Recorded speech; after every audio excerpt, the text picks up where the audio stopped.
अब हम चलते हैं डिप्रेशन एंड फ्रीजिंग पॉइंट के ऊपर। सबसे पहले हमें ये समझना है कि फ्रीजिंग पॉइंट क्या होता है। Freezing point is defined as that temperature at which the vapour pressure of the liquid becomes equal to the vapour pressure of the solid. मतलब बेसिकली जब हमारे पास जो लिक्विड का वेपर प्रेशर है वो सॉलिड के वेपर प्रेशर के equal हो जाए उसको हम क्या बोलते हैं, फ्रीजिंग पॉइंट बोलते हैं। ठीक है, और हमें ये भी पता होना चाहिए क्योंकि हम नॉन वोलेटाइल सब्सटेंस को ऐड करते हैं अपने सॉल्वेंट के अंदर।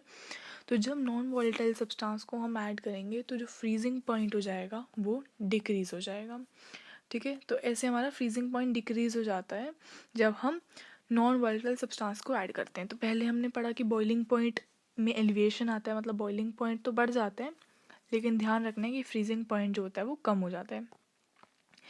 अब हम इसके सबसे पहले मैथमेटिकल एक्सप्रेशन पे चलते हैं, फिर हम इसका ग्राफ देखेंगे। मैथमेटिकल एक्सप्रेशन अगर हम चलेंगे तो हमें ये पता लगता है कि जो डेल्टा टी एफ है, मतलब जो डिप्रेशन एंड फ्रीजिंग पॉइंट है, it is directly proportional to the molality.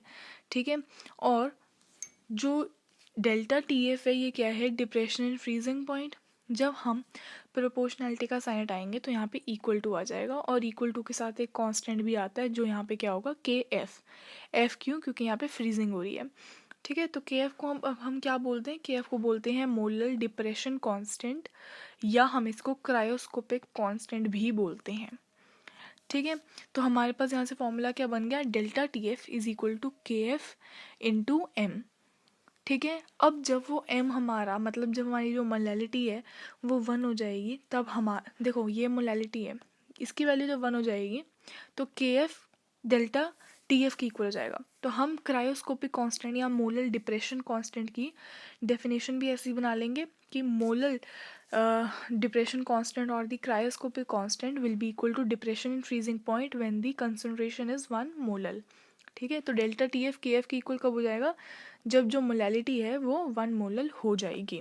इसकी यूनिट क्या होती है, केल्विन, किलोग्राम पर मोल। अब हम चलते हैं कि इसको हम आगे कैसे सॉल्व करेंगे। सबसे पहले तो डेल्टा टी एफ जो होता है वो के एफ इंटू एम होता है, और डेल्टा टी एफ जो है उसके is equal to K F into M. M जो है ना वो मोलैलिटी है, मोलैलिटी को हम कैसे खोलेंगे, solute in moles upon solvent in grams into 1000। तो ये फॉर्मूला हो गया। अब हमें प्रूफ क्या करना है, अगर हमारे पास आ जाए कि प्रूफ करो कि जो डिप्रेशन एंड फ्रीजिंग पॉइंट है, जो डेल्टा टी एफ है वो एक कॉलीगेटिव प्रॉपर्टी है। ठीक है, तो कॉलीगेटिव प्रॉपर्टी क्या होती है, ये सॉल्यूट के मोल्स के ऊपर डिपेंड करती है, ना कि नेचर के ऊपर। तो बस हमें यही प्रूव करना है कि वो मोल्स ऑफ सॉल्यूट के ऊपर डिपेंड कर रही है। ठीक है, तो डेल्टा टी एम को हमने खोल के क्या लिख दिया, solute in moles upon solvent in grams इन 2000। अब देखो हर चीज़ यहाँ पे क्या होगी, कांस्टेंट होगी। के एफ भी कांस्टेंट है, सॉल्वेंट जो हम लेते हैं ग्राम्स के अंदर वो भी कांस्टेंट ही होता है, और 1000 तो है ही कांस्टेंट। चेंज क्या होगा, चेंज हो रहा है सॉल्यूट इन मोल्स। ठीक है, तो हम यही बता देंगे कि डायरेक्टली प्रोपोर्शनल तो एम के है ना, ये मोलैलिटी के डायरेक्टली प्रोपोर्शनल है। ठीक है, यहाँ तो इसीलिए क्या है, ये एक कॉलीगेटिव प्रॉपर्टी है क्योंकि ये डिपेंड कर रही है अपने मोल्स के ऊपर, सॉल्यूट के मोल्स के ऊपर डिपेंड कर रही है। ठीक है, ना कि नेचर के ऊपर। तो इसीलिए क्या है, ये एक कॉलीगेटिव प्रॉपर्टी है। अब हम आगे चलते हैं। आगे ये हमारा डिप्रेशन एंड फ्रीजिंग पॉइंट की थ्योरी खत्म हो गई। अब हम देखेंगे graph of the depression and freezing point. तो ये डिप्रेशन एंड फ्रीजिंग पॉइंट का ग्राफ है। यहाँ पे एक्स एक्सिस पे हमें टेम्परेचर दिख रहा है केल्विन के अंदर, और वाई एक्सिस पे हमें दिख रहा है वेपर प्रेशर। ये हमारी सॉल्वेंट की लाइन जा रही है और ये सॉल्यूशन वाली लाइन जा रही है।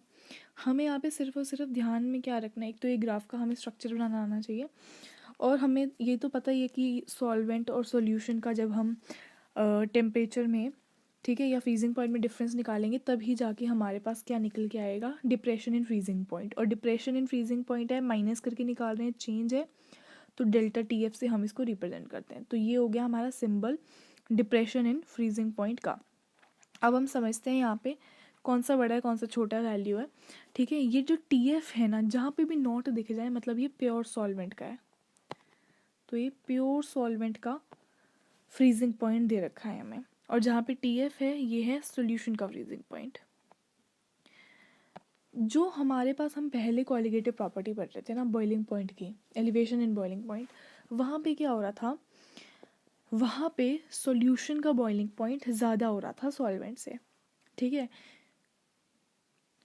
लेकिन क्योंकि उसमें क्या हो रहा था, हम नॉन वोलेटाइल सब्सटेंस को ऐड कर रहे थे, तो वेपर प्रेशर डिक्रीज़ हो रहा था, बॉइलिंग पॉइंट इंक्रीज़ हो रहा था। लेकिन इस केस में हमारा क्या होता है, फ्रीजिंग पॉइंट कम हो जाता है। ठीक है, मतलब सॉल्यूशन जो होगा इसका फ्रीजिंग पॉइंट कम होगा इवेंचुअली, और सॉल्वेंट का ज़्यादा होगा। ठीक है, तो याद रखना है टी एफ नॉट और टी एफ में से सॉल्वेंट का ज़्यादा है, तो टी एफ का ज़्यादा होगा। ठीक है, तो यहाँ पे क्या हो रहा है कि टी एफ जो है is greater than, T F not is greater than T F. ठीक है, तो सॉल्वेंट का जो फ्रीजिंग पॉइंट होगा वो सोल्यूशन के फ्रीजिंग पॉइंट से ज़्यादा होगा। तो जब हम डेल्टा टी एफ निकालेंगे ना, डेल्टा टी एफ क्या है, डिप्रेशन फ्रीजिंग पॉइंट, तो हम क्या करेंगे, T F not minus T F. ठीक है, तो इसको यूज़ करके फिर हम अपना डेल्टा टी एफ निकाल लेंगे। दोबारा से बता रही हूँ, टी एफ नॉट क्या है, freezing point of the pure solvent, और फ्रीजिंग पॉइंट के केस में प्योर सॉल्वेंट का फ्रीजिंग पॉइंट ज़्यादा होता है सोल्यूशन के फ्रीजिंग पॉइंट के। ठीक है, तो इन दोनों को माइनस करके हम डेल्टा टी एफ निकाल लेंगे। यहाँ से हमने डेल्टा टी एफ निकाल लिया। डेल्टा टी एफ क्या है, डिप्रेशन इन फ्रीजिंग पॉइंट, और हमने अभी एक इक्वेशन पढ़ी थी कि डेल्टा टी एफ, हमने देखो यहाँ से डेल्टा टी एफ निकाल लिया। इक्वेशन क्या थी, delta T F is directly proportional to molality, और यहाँ पे प्रोपोर्शनलिटी का साइन हटाएंगे तो एक कांस्टेंट आ जाएगा जो कि क्या है, के एफ, और यहाँ पे मोलैलिटी मल्टीप्लाई में है। तो यही हमारा क्या है, इक्वेशन है। ठीक है, जिससे हम अपने सारे के सारे न्यूमेरिकल्स को सॉल्व करेंगे। Delta T F is equal to K F into M. K F क्या होता है, मोलल डिप्रेशन कांस्टेंट, या इसको हम क्रायोस्कोपिक कांस्टेंट भी बोलते हैं। एम क्या है, मोलैलिटी। ठीक है, मोलैलिटी का फॉर्मूला क्या होता है, solute in moles upon solvent in grams into 1000। Delta T F क्या होता है, डिप्रेशन एंड फ्रीजिंग पॉइंट। तो ये हमारा डिप्रेशन एंड फ्रीजिंग पॉइंट का टॉपिक यहाँ पे ख़त्म हो गया। ये हमारी फोर्थ क्वालिटेटिव प्रॉपर्टी थी।